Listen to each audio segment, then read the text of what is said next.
Yes, I. Rastafari, Tiken Jaffa Koli. Ils ont partagé le monde, rien ne m'étonne. Les sports, les infos, la musique, l'actualité, le tout amusé et servi à chaud pour vous sur Radio Clédou.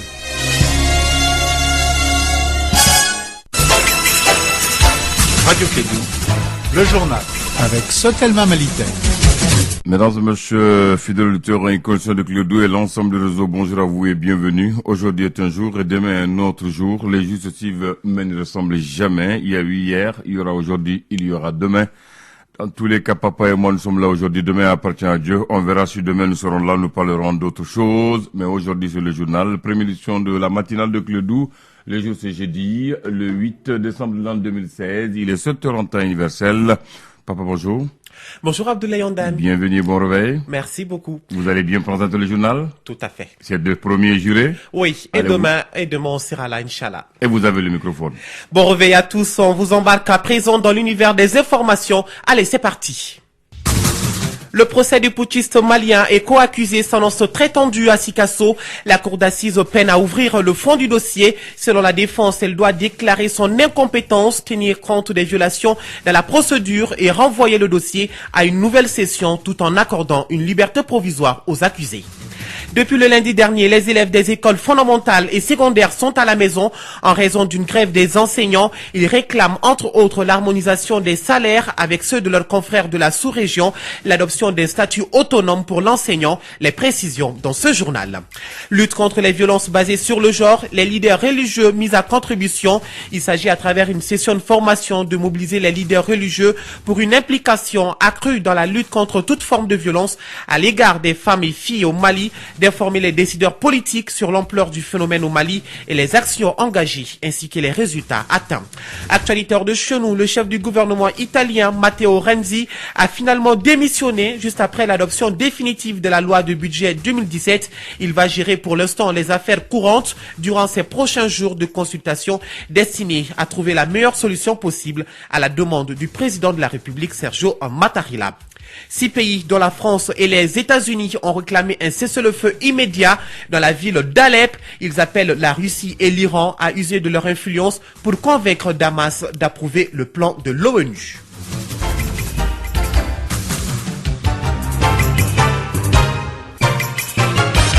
Et on vous souhaite la bienvenue dans cette première édition du Clédou Info. Rendons-nous directement dans la 3e région où se tient le procès Amadou Aya Sanogo et co-accusé. Hier, la défense a soulevé des exceptions pour demander le renvoi de l'audience à une nouvelle session et la liberté provisoire pour les accusés. Les avocats de la défense ont contesté la compétence personnelle et matérielle de la cour d'assises. Ils estiment qu'une cour civile n'est pas compétente pour juger cette affaire puisque les accusés, les victimes, les témoins sont essentiellement en militaire. Des exceptions battues en brèche par les avocats de la partie civile et le ministère public. Plus de détails sur cette reprise d'audience avec Kassim Traoré. À Sikasso, les gens ne se bousculent plus devant la salle d'audience. Plusieurs curieux sont retournés dans leurs villes respectives. C'est en ce moment aussi que les choses sérieuses commencent dans la salle d'audience. Les avocats de la défense ont présenté une batterie d'exceptions afin d'obtenir le renvoi du procès. Maître Aruna Touré, avocat de la défense. C'est le fait que le dossier n'est pas en état d'être jugé. Les citations sont régulières. Les expertises ont été faites contrairement à la loi. Les témoins n'ont pas comparu. Vous voyez, certains actes n'ont pas été régulièrement notifiés à nos clients. Donc toutes ces violations doivent avoir pour conséquence immédiate le renvoi de cette affaire parce que le dossier n'est pas en état d'être jugé. C'est une question de respect des droits de la défense. Ce n'est pas une question de que ça plaise à quelqu'un ou non. Non, c'est des demandes qui sont formulées sur la base des dispositions légales de notre code de procédure. Mieux, les avocats de la défense ont contesté la compétence personnelle et matérielle de la cour d'assises. Selon eux, elle ne peut pas juger cette affaire militaire. Des affirmations contredites par la partie civile. Maître Mokhtar Mariko, avocat des victimes. En réalité, aucune de ces exceptions ne tenait la route. Nous, on a donné la réponse appropriée parce que tout ce qu'ils avaient avancé avait été déjà purgé par l'arrêt des rapports. Les exceptions qui ont été soulevées, communication de documents, communication de pièces, on les a mis au défi de nous dire quelle est la loi qui dit si on ne fait pas ça, la sanction c'est quoi. Mais ils ont mélangé les pédales en disant que je n'ai pas parlé de nullité. J'ai dit la loi pénale est d'interprétation très stricte. Ce qui n'est pas dit, on ne doit pas l'inventer. À la question de sa savoir si la Cour ne prend pas en compte les exceptions de la défense, Maître Aruna Touré répond. On avisera demain, on vous dira comment on va faire. Elle ne peut pas ne pas tenir compte de ces exceptions. Ce n'est pas possible, ce n'est pas pensable. Ce n'est même pas pensable. Nous, on ne peut pas l'envisager. C'est pourquoi on avisera demain au cas où la Cour ne... la salle quand même. Je ne dis pas qu'on ne quittera pas la salle, mais on prendra toutes nos responsabilités, quoi qu'il arrive. À la reprise de l'audience ce jeudi 8 décembre 2016, la Cour donnera son verdict sur les exceptions des avocats de la défense. Cette décision déterminera la suite du procès. Tout à fait, Kassim Traoré, et l'audience doit reprendre ce matin aux environs de 11h. Par ailleurs, la partie civile estime que ceux qui étaient hier présents dans la salle comme témoins suffisent pour que l'audience puisse démarrer. Maître Amidou Diabaté précise qu'il n'y a pas eu d'implication sélective dans le mandat d'amener des témoins. Bon, à mon avis, les témoins ont été produits par l'accusation. Les témoins qui sont présentés du point de vue du parquet général, ces témoins apportent suffisamment d'éclairage pour pouvoir éclairer la religion du tribunal. Et du point de vue des parties civiles, oui, les témoins produits, parce que la partie civile est du côté des témoins à charge quand même. Bon, les témoins qui sont là pour pouvoir abonder dans le sens du parquet, ces témoins sont suffisamment nombreux et sont des témoins qui ont un minimum de connaissances des faits qui peuvent permettre d'éclairer la religion de la cour d'assises. Bon, maintenant, les témoins de la défense, la défense produira ces témoins et ils porteront la contradiction. Il faut des témoins à charge et des témoins à décharge. C'est sur la base de cela, de ce débat contradictoire-là, que la vérité jaillira pour savoir ce qui s'est réellement passé. Les 21 bérets rouges qui ont été assassinés à Diago, parce qu'il s'agit bien d'un assassinat. Comment cela est survenu, dans quelles circonstances, quelles sont les personnes impliquées. Il s'agit de rechercher quelles sont les personnes impliquées en tant qu'auteurs principaux et en tant que complices et apporter aide et assistance à la commission du crime. Voilà, donc je pense que à mon humble avis, en l'état, la connaissance que j'ai du dossier et la connaissance que j'ai de loin des témoins cités, en tout cas des témoins dont les procès-verbaux existent déjà dans le dossier, cela permettra d'éclairer la religion du tribunal si le procès devait continuer. À l'instant, Maître Amidou Diabaté, avocat de la partie civile, qui s'exprime au micro de Kassim Traoré, notre envoyé spécial à Sikasso.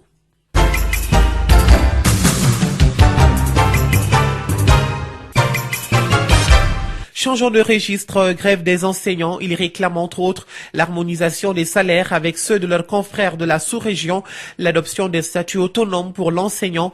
Pour se faire entendre, une grève de 5 jours des syndicats signataires du 15 octobre 2016 de l'enseignement fondamental et secondaire a été entamée depuis le lundi dernier et qui devrait prendre fin demain vendredi 9 décembre. Écoutons le porte-parole des syndicats, Timo Kodao.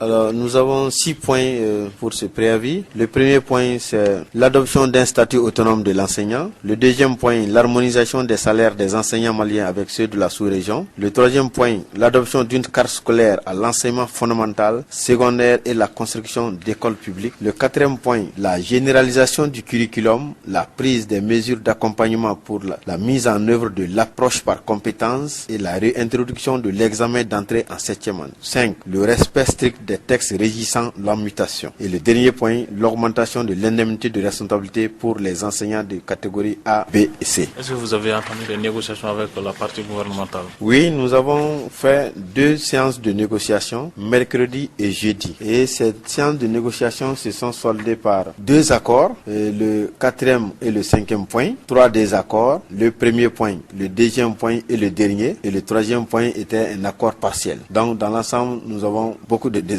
et généralement les points essentiels, à savoir le statut autonome et l'harmonisation des salaires sur ceux de la sous-région. André Traoré qui interrogeait Tiemoko Dao, le porte-parole des syndicats signataires du 15 octobre 2016 de l'enseignement fondamental et secondaire. Restons dans le même chapitre, l'éducation inclusive, une alternative pour garantir l'éducation pour tous, y compris les enfants handicapés. C'est le thème d'une conférence de presse organisée hier à Bamako par la Direction nationale de l'éducation l'éducation préscolaire et spéciale. L'objectif est d'améliorer la connaissance et la compréhension du handicap et de l'éducation spéciale au Mali. Aston Diawara, compte rendu. Cette conférence de presse vise à informer et sensibiliser tous les intervenants sur la politique nationale en matière d'éducation inclusive, spéciale et intégratrice. Koulibaly Maria Sangaré, présidente de la direction nationale de l'éducation préscolaire et spéciale. Qui parle de handicap, parle de vulnérabilité. Allons-nous rester et marginaliser ces enfants? Je pense que non. Non dans ce pays parce que nous avons signé la convention relative aux droits de l'enfant, nous avons signé la convention relative aux droits des personnes handicapées, ce qui voudrait dire donc que ces conventions ont force de loi. Nous allons exiger leur application et leur application ne se fera qu'à travers l'éducation de ces enfants afin que ces enfants puissent quitter la rue et puissent étudier, apprendre comme les autres enfants de ce pays. Selon Madame Gakou Ramata Djigiré, représentante du ministre de la Solidarité et de l'Action humanitaire, cette couche frappée par l'handicap mérite une attention particulière. Les acteurs de l'éducation prennent en compte le handicap. Cette thématique-là, dès leur module de formation, dans leur vie d'exercice pour que l'enfant handicapé s'épanouisse. C'est ça en fait l'éducation inclusive comme tous les autres enfants. L'éducation est l'un des droits fondamentaux et la meilleure stratégie pour promouvoir cette éducation inclusive est celle qui consiste à traiter tous les enfants de la même sorte. Merci Aston Diawara. À Ségou, vous nous écoutez sur les 91.5. Comment lutter contre la pauvreté en milieu rural? Cette question est au centre d'une rencontre de 2 jours organisée par la centrale syndicale des travailleurs du Mali, CSTM. Cet atelier qui regroupe plus d'une trentaine de participants est une initiative du projet BIT d'appui à l'employabilité des jeunes ruraux. Au cours de 2 jours de travaux, les participants à cet atelier d'information et d'appropriation vont se doter de plans d'action en matière de réduction de la pauvreté en milieu rural. Boubacar Amadoun Kébé est le responsable du programme. Pour que, effectivement, nos amis paysans, dans des travaux d'atelier eux-mêmes, ils puissent déterminer non seulement leurs besoins, leurs déshydratants, mais qu'ils puissent aussi les loger dans les différentes années qui restent pour le projet, pour que, à la fin du projet, nous puissions faire une certaine évaluation scientifique, nous permettant de savoir si, à combien de pourcents nous avons pu réussir et éventuellement postuler pour une nouvelle phase du même projet, afin de continuer toujours à améliorer l'employabilité des jeunes ruraux. Ce que je voudrais rappeler un peu, c'est que depuis plus de 20 ans, la Confédération syndicale des travailleurs du Mali est au cœur de la lutte contre la pauvreté ou pour l'amélioration de l'emploi et surtout des jeunes et des femmes. Nous avons eu à mener plusieurs activités et dans le cadre stratégique pour la croissance et la réduction de la pauvreté élaborée par le Mali, nous avons élaboré en sus de ce cadre une stratégie alternative pour la réduction de la pauvreté et l'emploi des travailleurs. Et il faut noter que cet atelier est la suite logique d'une première séance tenue les 2 et 3 décembre dernier à Ségou. À l'instant, Boubacar Amadoun Kébé, responsable du programme, au micro de Douba Dambélé.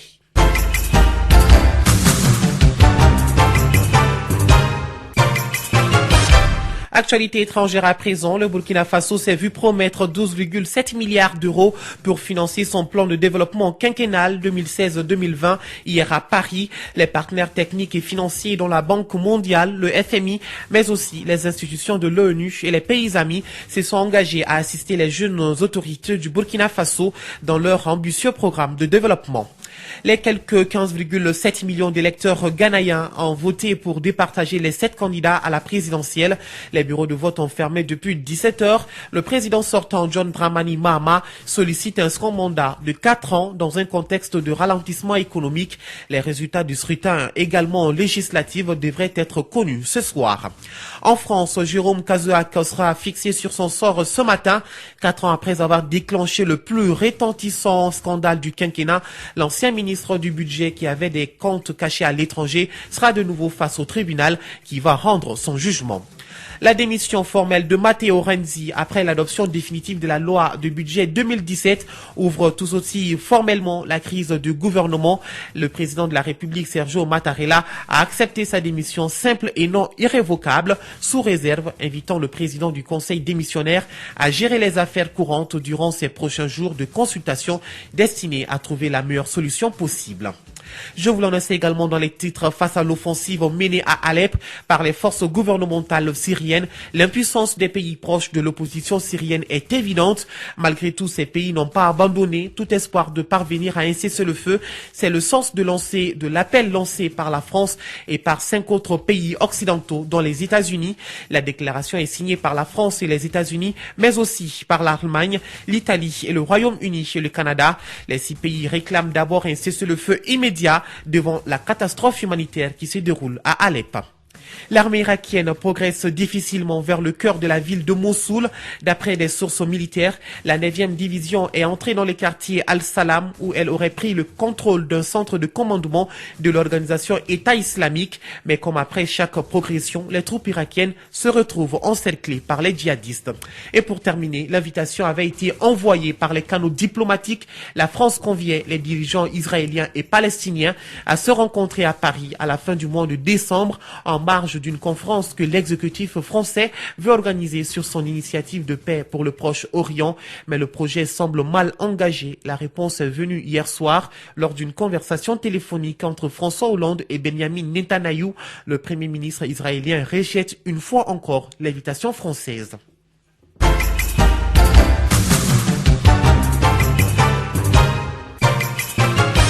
Retour ici à Bamako, impliquer les leaders religieux dans la lutte contre les violences basées sur le genre. C'est l'objectif visé par 3 sessions de plaidoyer. Elles sont initiées par le ministère de la Promotion de la Femme, de l'Enfant et de la Famille. L'ouverture de la première session qui concerne les groupements religieux et les femmes s'est déroulée hier à Bamako, Fonta Diakité. 3 sessions de plaidoyer pour amener les décideurs, les leaders religieux à des actions plus concrètes et à rendre effective la volonté politique en matière de protection des droits humains, des femmes et des filles. Souleymane Niaré, secrétaire permanent chargé de la politique nationale genre au ministère de la Promotion de la Femme, de l'Enfant et de la Famille. Cette session, nous devons discuter largement entre nous, de façon ouverte, sur toutes les différentes formes de violence. À la suite de ça, nous pensons très sincèrement qu'il y aura des recommandations fortes qui vont sortir. Il s'agit de mettre l'accent sur le suivi de ces recommandations. Ces 3 sessions font partie des activités des 16 jours d'activisme, une occasion de se conscientiser à la violence faite aux femmes et aux filles et d'agir pour l'éliminer. Cheikh Oumar Mbeng du Fonds des Nations Unies pour la population. Nous sommes donc ici présents aujourd'hui pour une cause noble et salutaire qui vise à garantir la sécurité pour tous et surtout pour les femmes qui sont souvent victimes de violences alors qu'elles ont droit de vivre dans la sécurité et dans la quiétude. Il s'agit à travers ces sessions de plaidoyer d'informer et sensibiliser les leaders religieux et les décideurs politiques sur l'ampleur des phénomènes au Mali et les actions engagées par le gouvernement. Amadou Oumar Diakité, chargé de mission au ministère des Affaires religieuses et du culte. Pour la défense et la sauvegarde des droits des femmes, et le gouvernement est tout à fait engagé pour bannir toute forme de violence faite aux femmes au Mali et rappeler que l'épanouissement de la femme sont une pierre angulaire de son action gouvernementale. Notons que ces 3 sessions de plaidoyer concernent les hommes, les femmes et les jeunes des groupements religieux musulmans, catholiques et protestants. 7h18. En ce mois de décembre, il est plus important de savoir à chaque fois la météo. Eh bien, le ciel sera clair à peu nuageux. Les vents seront en direction nord-est d'intensité faible à modérée sur l'ensemble du pays. La visibilité sera moyennement réduite par la poussière en suspension dans les régions de Tombouctou, Taoudéni, Gao, Kidal et Menaka, environ 5 km, et légèrement affectée dans les régions de Kaï, Koulikoro, Sikasso, Ségou et Mopti, environ 8 km. Les températures seront en légère baisse sur l'ensemble du pays. Prévision sur le district de Bamako et environ. Le ciel sera clair à peu nuageux avec un vent de direction nord-est d'intensité faible à modérée. La visibilité sera légèrement réduite par la poussière en suspension au cours de la matinée. Les températures maximales et minimales prévues pour la journée sont respectivement de 35 et 15 degrés. Voilà, à cette heure passée de 20 minutes, vous savez tout. Fin donc de ce journal présenté par Moussa Abdoulaye Papaïdara. Abdoulaye Ondan qui a assuré la mise en onde. Merci à vous de nous avoir suivis. À présent, votre pensée du jour. Quand tu t'es battu si dur pour te remettre debout, ne tourne jamais vers ceux qui t'ont mis à terre. Alors, mesdames, messieurs, excellente journée à tous. Radio Kédou, le journal avec Sotelma Malitaire.